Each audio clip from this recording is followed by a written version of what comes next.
Restaurant ടേസ്റ്റിലുണ്ടല്ലോ ഒരു അടിപൊളി chicken നൂഡിൽസിൻ്റെ recipe കണ്ടു നോക്കിയാലോ. ഇതുപോലെ ഒരു തവണ നിങ്ങൾ ഉണ്ടാക്കിയാലുണ്ടല്ലോ എന്തായാലും പിന്നെയും ഉണ്ടാക്കും കേട്ടോ.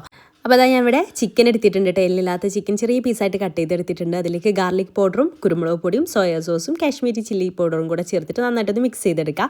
പിന്നീട് ഉപ്പ് നോക്കിയതിന് ശേഷം ഉപ്പ് ചേർത്ത് കൊടുക്കാം. പിന്നെ കോൺഫ്ലവറും ചേർത്ത് നന്നായിട്ട് മിക്സ് ചെയ്ത് മാറ്റി വെക്കാം. ഇനി ഒരു പാനിൽ ഓയിൽ ഒഴിച്ചിട്ട് അതിലേക്ക് എഗ്ഗും അതിലേക്ക് കുരുമുളക് പൊടിയും ഉപ്പും ചേർത്തിട്ട് ഇതുപോലെ ഒന്ന് സ്ക്രാമ്പിൾ ചെയ്തിട്ട് മാറ്റി വെക്കാം. പിന്നെ വീണ്ടും സൺഫ്ലവർ ഓയിൽ ഒഴിച്ച് കൊടുത്തിട്ടുണ്ട്. എന്നിട്ട് ഈ ഒരു ചിക്കൻ ഉണ്ടല്ലോ അത് നമുക്ക് ഷാലോ ഫ്രൈ ചെയ്തെടുക്കാം. ഹാർഡാവരുത് കേട്ടോ, നല്ല സോഫ്റ്റായിട്ട് ഇതുപോലെ ഒന്ന് ഫ്രൈ ചെയ്തിട്ട് അത് മാറ്റി വെക്കാം.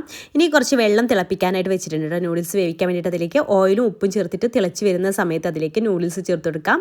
നൂഡിൽസ് ഒരുപാട് അങ്ങ് കുക്കാവരുത്, മുക്കാൽ ഭാഗം കുക്കാവുമ്പോൾ അതിൽ നിന്ന് ഊറ്റിയെടുക്കുക. അതിലേക്ക് നല്ല തണുത്ത വെള്ളം ഒഴിച്ചിട്ട് വീണ്ടും നന്നായിട്ടൊന്ന് ഡ്രെയിൻ ചെയ്തിട്ട് എടുക്കണം. നന്നായിട്ട് വെള്ളം വാർന്നതിന് ശേഷം അതിലേക്ക് കുറച്ച് ഓയിൽ കൂടെ ചേർത്തിട്ട് മിക്സ് ചെയ്തിട്ട് മാറ്റി വെക്കാം. ഇനി വേറൊരു പാനിൽ ഓയിൽ ഒഴിച്ച് ചൂടായതിന് ശേഷം വെളുത്തുള്ളി, സ്പ്രിംഗ് ഒണിയന്, പച്ചമുളക്, അതുപോലെ സവാള, ഒരു ചെറിയൊരു സവാള കേട്ടോ, അതിലേക്ക് ക്യാരറ്റ്, ക്യാപ്സിക്കം ചേർത്തിട്ട് നന്നായിട്ടൊന്ന് വഴറ്റിയെടുക്കാം. ഒരുപാട് അങ്ങ് കുക്കായി പോകണ്ട കേട്ടോ. അതിലേക്ക് റെഡ് ചില്ലി സോസും ടൊമാറ്റോ കെച്ചപ്പും ഡാർക്ക് സോയാ സോസും ചേർത്ത് നന്നായിട്ടൊന്ന് മിക്സ് ചെയ്തെടുക്കുക. പിന്നെ അതിലേക്ക് വിനാഗിരി കൂടെ ഒഴിച്ച് കൊടുത്തിട്ടുണ്ട്.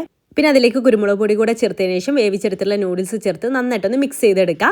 പിന്നെ അതിലേക്ക് എഗ്ഗ് സ്ക്രാമ്പിൾ ചെയ്തതും ചിക്കൻ ഫ്രൈ ചെയ്തതും ചേർത്ത് വീണ്ടും നന്നായിട്ട് മിക്സ് ചെയ്തെടുക്കുക. ലാസ്റ്റ് സ്പ്രിംഗ് ഒണിയനും കൂടെ ചേർത്ത് മിക്സ് ചെയ്തെടുത്താൽ അടിപൊളി ടേസ്റ്റുള്ള നൂഡിൽസ് റെഡി.